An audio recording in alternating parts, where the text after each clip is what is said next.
nous voulons, comme je l'ai dit, on s'est dit qu'on vient chercher, parce que c'était la question en ce début des carèmes, et puis trouver la réponse. La réponse à cette question est que nous voulons chercher un guide, un maître, un ami, qui peut nous tenir par la main, afin que nous puissions aller vers les routes du monde avec beaucoup d'espoir et beaucoup de certitudes, beaucoup de joie que nous pouvons transmettre aux autres. Et pour cela, on s'est dit que nous voulons trouver le Seigneur là où il demeure.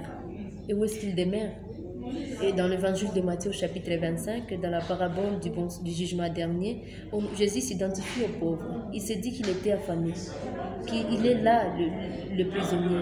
Il est là comme un enfant qui manque à manger, comme une personne qui a soif, comme une personne qui est sans habit, qui n'a pas d'habit. Cette personne qui est nue, qui attend que nous puissions lui apporter des habits à mettre, que nous puissions lui apporter la nourriture, de l'eau à boire, que nous puissions le visiter en prison, que nous puissions le visiter dans les lits des hôpitaux. C'est pour cela que nous pensons que ce temps de carême, pour nous, n'est pas une cause perdue. Gagner avec les seigneurs, rien n'est perdu dans les seigneurs. Je me dirais qu'ici, ce n'est pas toutes les communautés qui sont réunies ici. Je vois la communauté de la ville. Il y a une communauté de Munga où nous avons une très grande communauté de plus de 200 personnes qui vont se réunir le mardi à notre école de la paix. C'est pour cela qu'ici, ce sont les amis de la ville seulement.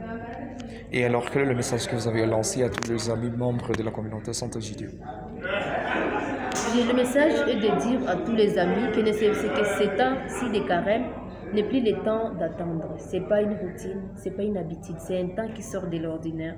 Pour cela, nous devons prendre avec nous le courage, l'audace de dire que c'est possible de changer les choses avec l'évangile. Parce que à ce temps de carême, on veut reprendre les paroles de la Bible qui nous dit que l'état est accompli et le royaume de Dieu est tout proche.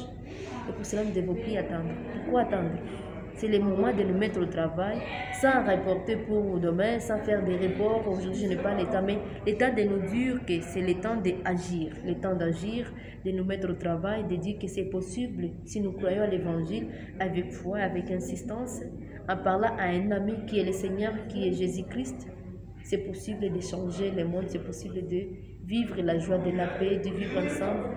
C'est possible de vivre une société inclusive.